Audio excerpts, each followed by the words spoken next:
Welcome to AI radio. आज हम discuss करेंगे द इंडियन एक्सप्रेस के 17 मई 2026 के most important current affairs UPSC exam perspective के साथ। नोट्स का लिंक डिस्क्रिप्शन बॉक्स में अवेलेबल है। आपका फीडबैक और सजेशंस हमें और बेटर कंटेंट बनाने में हेल्प करते हैं, so don't forget to comment. तो आज के इस गहरे विश्लेषण में हम एक morning news briefing format follow करेंगे। और मैं बता दूं कि आज हम जानेंगे कि कैसे सरकार ने गोल्ड इंपोर्ट रोकने के लिए एक पॉलिसी बनाई और उसी पॉलिसी ने बैकफायर करके देश में फिजिकल गोल्ड का इंपोर्ट और बढ़ा दिया। वो काफी इंटरेस्टिंग पैराडॉक्स है। राइट। साथ ही हम देखने वाले हैं कि एनटीए के सबसे सिक्योर्ड रूम से आखिर पेपर लीक कैसे हुआ। आज का हमारा मिशन है करीब 13 अलग अलग और जरूरी टॉपिक्स की कॉम्प्लेक्स डिटेल्स को लॉजिकली सिंप्लीफाई करना, वो भी बिना किसी इंफॉर्मेशन ओवरलोड के। हम इन्हें क्रोनोलॉजिकल और थीमेटिक ऑर्डर में कवर करेंगे। ये बहुत ही ज़रूरी मिशन है आज के लिए। आज के जो सोर्सेज हैं ना, वो सच में बहुत डाइवर्स है। हम एजुकेशन रिफॉर्म से लेकर जियोपॉलिटिक्स तक और शहरी इंफ्रास्ट्रक्चर से लेकर सीधे मैक्रो इकोनॉमिक्स तक के मुद्दे कवर करने वाले हैं। बिल्कुल। और सिविल सर्विसेज या किसी भी वेल इन्फॉर्म्ड सिटीजन के पर्सपेक्टिव से सिर्फ ये जानना काफ़ी नहीं है कि क्या हुआ, बल्कि हर न्यूज़ के पीछे का वाई और हाउ समझना सबसे ज़्यादा ज़रूरी है। आखिर ऐसा क्यों हुआ और इसके आगे क्या असर होंगे। तो चलिए सीधे पहले मुद्दे पर आते हैं। सही कहा। तो दिन की शुरुआत सबसे बुनियादी मुद्दे से करते हैं। देश की शिक्षा प्रणाली जहां बदलाव और कंट्रोवर्सीज दोनों बहुत तेजी से हो रहे हैं। सबसे पहली खबर सीबीएसई और नेशनल एजुकेशन पॉलिसी यानी एनईपी से जुड़ी है। राइट। नियम यह है कि इन 3 भाषाओं में से कम 2 भाषाएं नेटिव इंडियन यानी भारतीय होनी चाहिए। हाँ, और इसमें एक बड़ा कैच ये है कि R3 यानी जो तीसरी भाषा होगी, उसका क्लास 10 में कोई बोर्ड एग्जाम नहीं होगा। वो सिर्फ स्कूल बेस्ड इंटरनल असेसमेंट के थ्रू टेस्ट की जाएगी। पर ग्राउंड लेवल पर इसका एग्जीक्यूशन एक नाइटमेयर बन गया है। बाप रे, क्यों, क्या इश्यूज आ रहे हैं? देखिए, प्राइवेट स्कूल्स इससे काफ़ी परेशान हैं। उन्हें फॉरेन लैंग्वेज टीचर्स की नौकरी जाने का डर है। और सबसे अजीब बात तो ये है कि किताबें ना होने की वजह से क्लास 9 के बच्चे क्लास 6 की R3 बुक्स पढ़ेंगे। क्लास 9 के बच्चे क्लास 6 की किताबें पढ़ेंगे? ओके, चलिए इसको अनपैक करते हैं। सेशन के बीच में अचानक सिलेबस बदलना तो चलती ट्रेन में इंजन बदलने जैसा है। और मैं थोड़ा पुशबैक देना चाहूँगा यहाँ। हाँ, बताइए। ये सिर्फ एडमिनिस्ट्रेटिव दर नहीं है, ये तो सीधा सीधा बच्चों के फ्यूचर के साथ खिलवाड़ लग रहा है। अगर क्लास 9 का बच्चा क्लास 6 की किताब पढ़ेगा तो वो आगे चलकर ग्लोबली compete कैसे करेगा? आपका ये पुशबैक बिल्कुल जायज़ है। एनईपी का लॉन्ग टर्म विजन भले ही नेटिव इंडियन लैंग्वेजेस को प्रमोट करना और बच्चों को उनकी लिंग्विस्टिक रूट से जोड़ना हो, पर यहाँ हम पॉलिसी डिज़ाइन और ग्राउंड लेवल एग्जीक्यूशन के बीच एक बहुत बड़ा गैप देख रहे हैं। स्कूल्स के पास अचानक से नए और trained Indian language teachers hire करने का समय ही नहीं है। जो टीचर्स सालों से फ्रेंच या जर्मन पढ़ा रहे थे, उनका फ्यूचर अब आधार में लटक गया है। राइट, उनका क्या होगा अब? एग्जैक्टली। और इस मुद्दे का एक और प्रैक्टिकल इम्प्लीकेशन है। इंग्लिश मीडियम स्कूल्स में अगर इंग्लिश को एक नॉन नेटिव लैंग्वेज मान लिया जाए, तो नियम के मुताबिक बाकी दोनों लैंग्वेजेस नेटिव इंडियन होनी पड़ेंगी। अच्छा। इसका मतलब स्टूडेंट्स के पास किसी और फॉरेन लैंग्वेज को एक्सप्लोर करने का स्कोप ही नहीं बचता, जब तक कि वो उसे 4th ऑप्शनल लैंग्वेज की तरह ना ले, जो कि उन पर और ज्यादा एकेडमिक प्रेशर बनाएगा। ये सच में एक क्लासिक एग्जाम्पल है कि कैसे पेपर पर अच्छी लगने वाली पॉलिसी बिना प्रॉपर इंफ्रास्ट्रक्चर के फेल हो सकती है। और जब हम एजुकेशन सिस्टम के एग्जीक्यूशन फेलियर्स की बात कर ही रहे हैं, तो हमारा अगला टॉपिक इसका एक एक्सट्रीम और क्रिमिनल एग्जाम्पल है। हाँ, आप एनटीए की बात कर रहे हैं। बिल्कुल। एनटीए यानी नेशनल टेस्टिंग एजेंसी की रीस्ट्रक्चरिंग और नीट यूजी 2026 का पेपर लीक।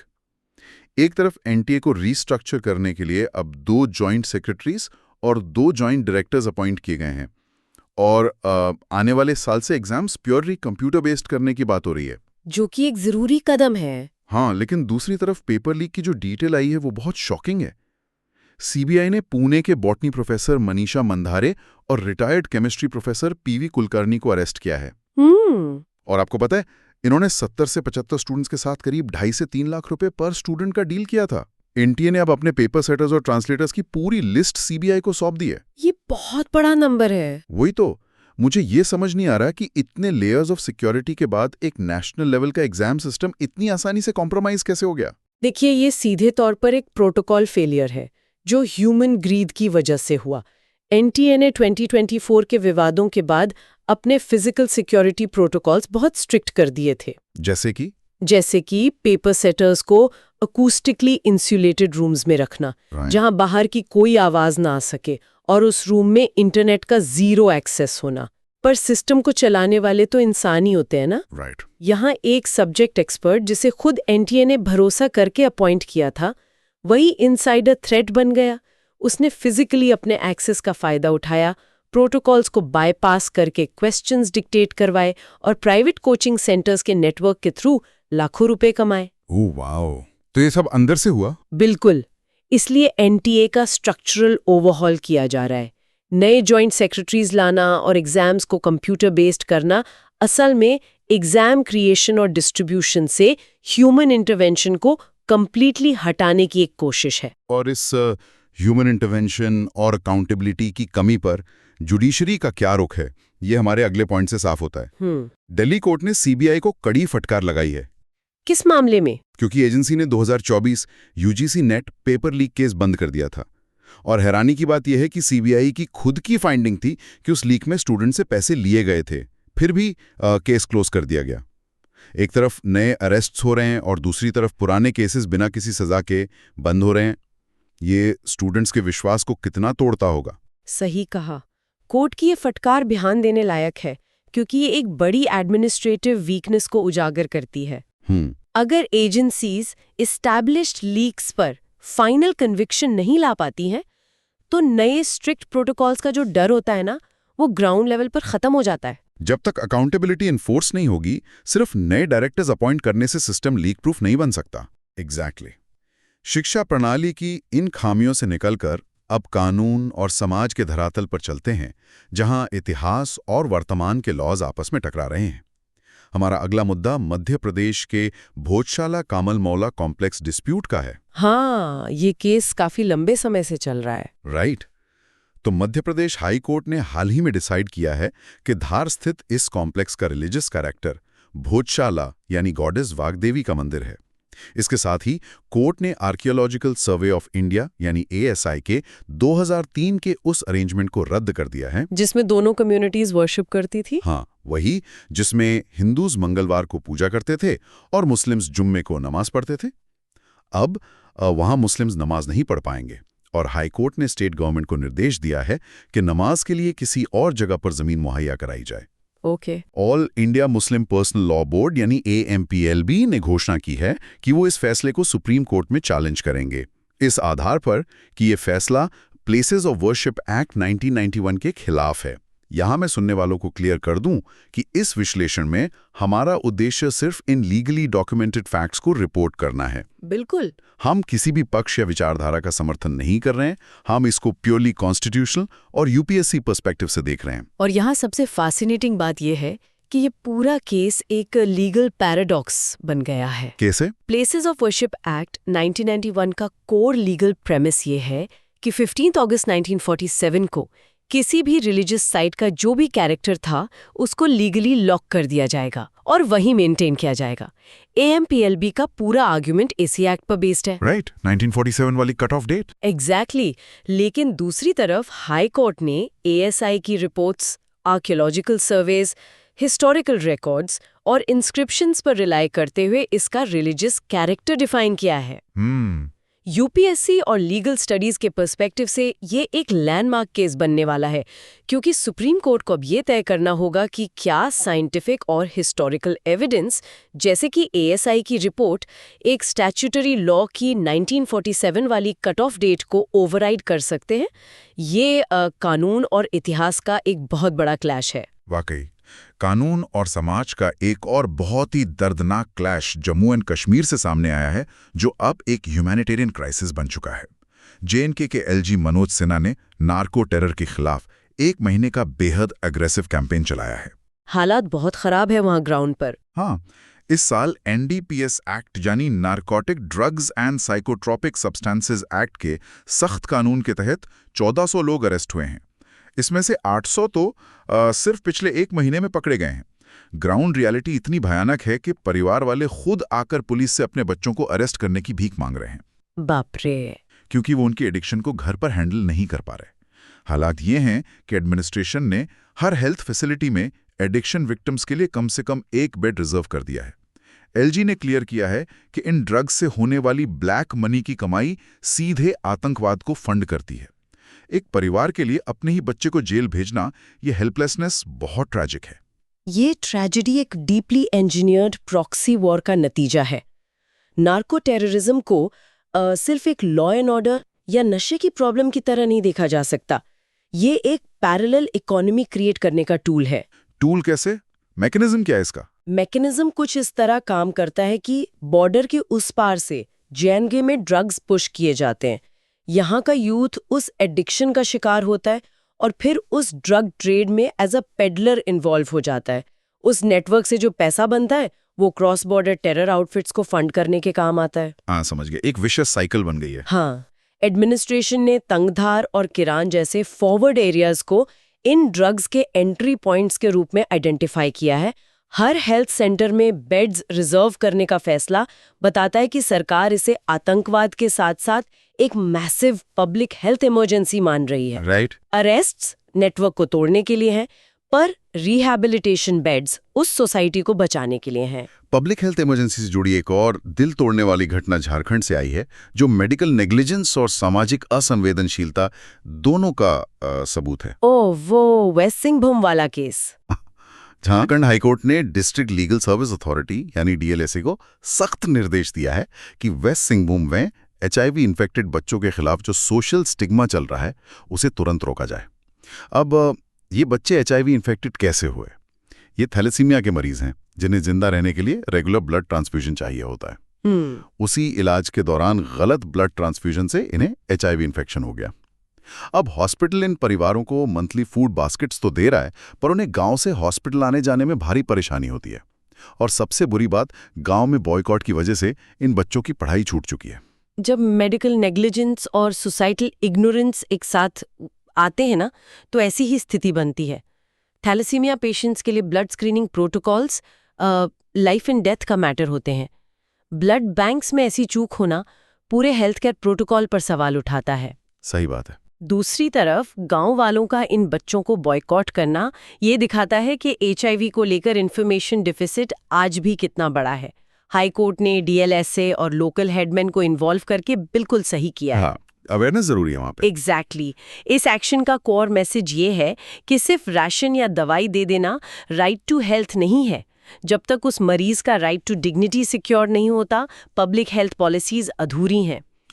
इन भारी सामाजिक समस्याओं से थोड़ा आगे बढ़ते हैं और इन मुद्दों पर नजर डालते हैं जो हमारे एनवायरनमेंट और सिटीज को फिजिकली शेप करते हैं।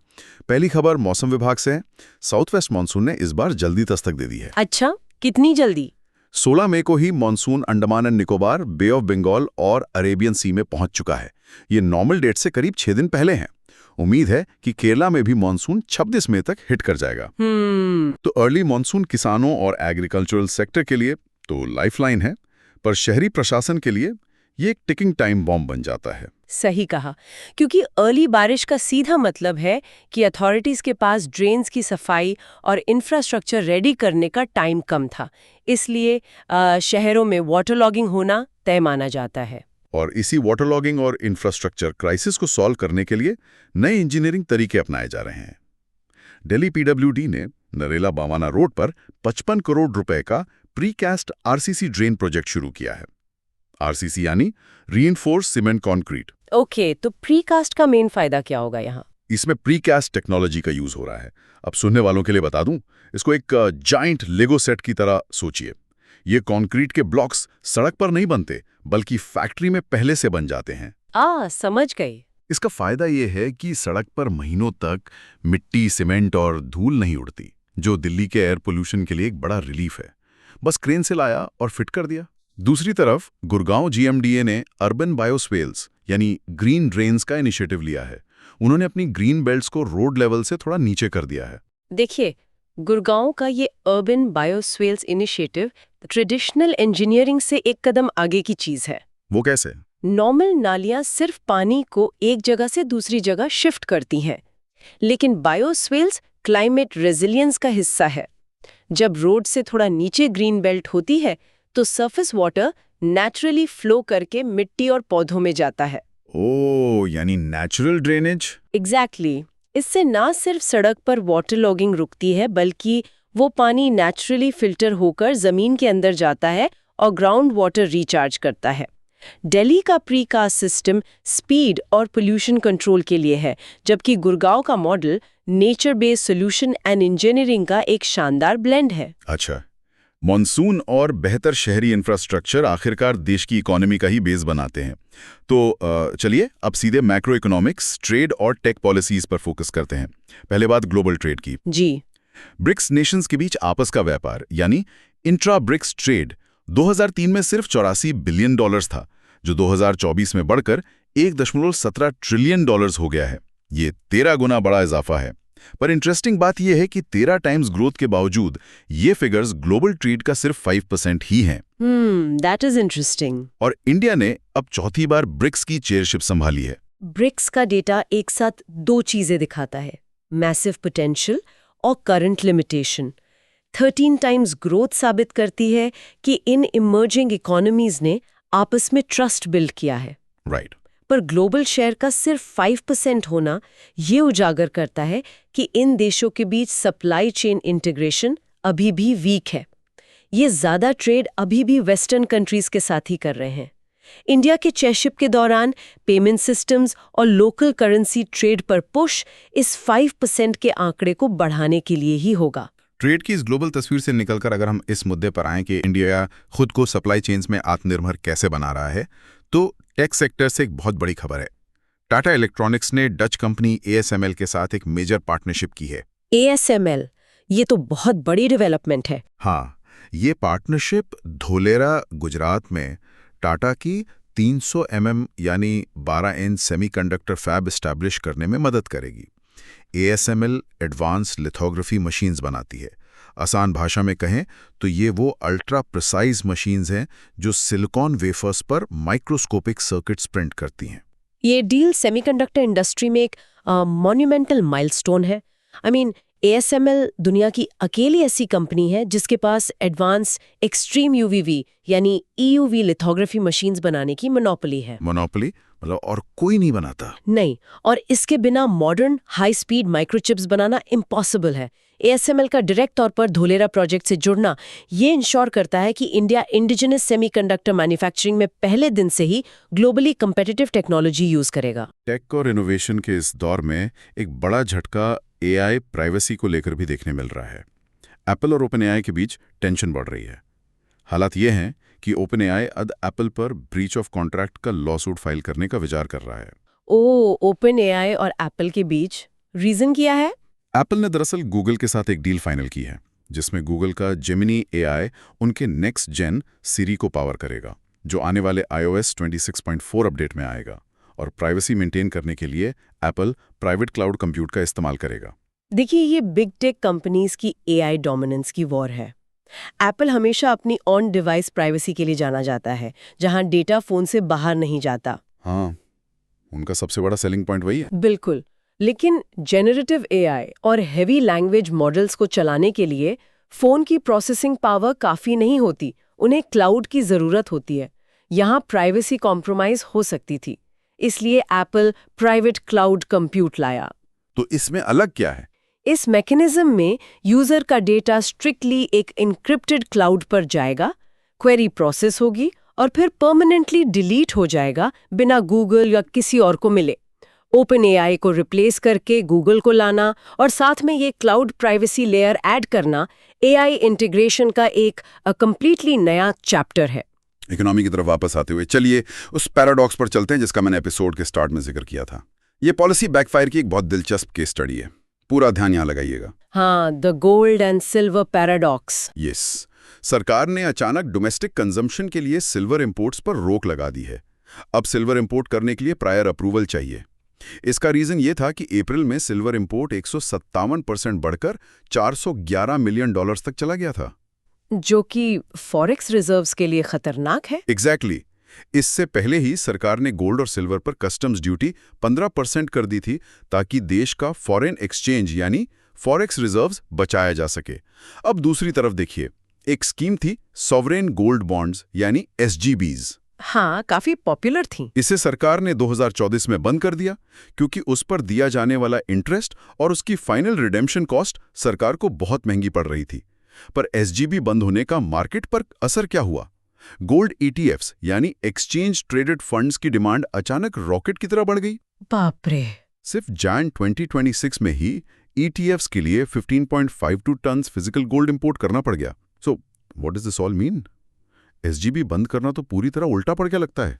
If we connect this to the bigger picture, तो ये मैक्रो इकोनॉमिक्स का एक क्लासिक पैराडॉक्स है। सरकार SGBs लाई इसलिए थी कि इंडियंस फिजिकल गोल्ड न खरीदें। राइट। SGB सिर्फ पेपर गोल्ड था, जिसके लिए बाहर से गोल्ड इंपोर्ट नहीं करना पड़ता और इससे देश का फॉरेक्स डॉलर बचता। पर सरकार को लगा कि SGB पर गारंटी देना और इंटरेस्ट देना उन्हें फाइनेंशियली सूट नहीं कर रहा। जैसे उन्होंने SGBs बंद किए, उन्हें लगा लोग इन्वेस्टमेंट रोक देंगे। पर इंडिया में गोल्ड को लेकर ऑब्सेशन तो वैसा ही है ना? इंडियंस की गोल्ड के लिए नेचुरल एपेटाइट तो वही रही। लोगों ने तुरंत स्टॉक मार्केट के थ्रू गोल्ड ETFs खरीदना शुरू कर दिया। अब यहाँ एक कैच है, ETFs पेपर पर तो डिजिटल शेयर्स हैं, लेकिन उन शेयर्स की वैल्यू को बैक करने के लिए म्यूचुअल फंड्स को मार्केट से एक्चुअल फिजिकल गोल्ड खरीदकर वॉल्ट्स में रखना पड़ता है। ओ, मतलब फंड मैनेजर्स फिजिकली इंपोर्ट कर रहे हैं। हाँ। तो अल्टीमेट नतीजा क्या निकला? फॉरेक्स बचाने के चक्कर में पेपर बॉन्ड बंद किए, पर अब फंड्स फिजिकली बाहर से गोल्ड इंपोर्ट कर रहे हैं, जो वापस से हमारे इंपोर्ट बिल और फॉरेक्स रिजर्व्स पर भारी प्रेशर डाल रहा है। सिल्वर इंपोर्ट्स पर लगाई गई नई रिस्ट्रिक्शंस दरअसल इसी फॉरेक्स ड्रेन पैनिक को रोकने का एक डेस्परेट मेजर है। एकदम माइंड बॉगलिंग कैस्केड इफेक्ट है ये। खैर, ट्रेड की इन सप्लाई चेन से निकलकर अब हम आज की अपनी आखिरी खबर पर आते हैं, जो देश की भौगोलिक और अंतर्राष्ट्रीय सुरक्षा से जुड़ी एक संधि पर निर्भर है। हम बात कर रहे हैं इंडस वाटर्स ट्रीटी यानी IWT डिस्प्यूट की। ये इंडिया पाकिस्तान के रिलेशंस के लिए बहुत क्रूशियल है। हाँ, इंडिया ने हाल ही में कोर्ट ऑफ आर्बिट्रेशन यानी COA के नए अवार्ड को पूरी तरह से रिजेक्ट कर दिया है और उसे फॉर्मली नल एंड वॉइड बताया है। साथ ही इंडिया ने जैन 2023 और फिर सेप्ट 2024 में पाकिस्तान को नोटिस भेजकर 1960 की इस ऐतिहासिक ट्रीटी में रिव्यू और मॉडिफिकेशन की मांग की थी। 6 डेकेड्स पुरानी इस ट्रीटी में मॉडिफिकेशन की डिमांड सीधे तौर पर इंडिया के बदलते स्ट्रेटेजिक और डिप्लोमेटिक अप्रोच को दर्शाती है। एक लंबा वक्त था जब इंडिया इस ट्रीटी की टर्म्स को बहुत पैसिवली और स्ट्रिक्टली फॉलो करता था, पर अब इंडिया का तर्क क्लियर है। क्या तर्क है? ट्रीटी के अंदर ही किसी भी टेक्निकल डिस्प्यूट के लिए न्यूट्रल एक्सपर्ट का एक प्रोविजन ऑलरेडी मौजूद है। ऐसे में एक अलग कोर्ट ऑफ आर्बिट्रेशन का पैरेलल प्रोसेस चलाना इंडिया के हिसाब से लीगली इनवैलिड है। इसके अलावा जियोपॉलिटिक्स में ये एक क्लियर सिग्नल है। जब पड़ोसी देश द्वारा state sponsored cross border terrorism जारी हो, तो रिवर्स जैसे क्रिटिकल नेचुरल रिसोर्स को नेगोशिएट ना करना एक स्ट्रेटेजिक फेलियर होता। ये रिव्यू नोटिस एक कड़ी डिप्लोमेटिक चेतावनी है कि water and terror can not flow together. तो इस तरह हमने आज एजुकेशन पॉलिसीज से लेकर सोसाइटल इश्यूज, टेक एडवांसमेंट्स और जियोपॉलिटिक्स के कई डायमेंशंस को डिटेल में टटोला। सभी सोर्सेज को देखने के बाद एक बड़ा इंटरेस्टिंग और थोड़ा अजीब पैटर्न उभर कर सामने आता है।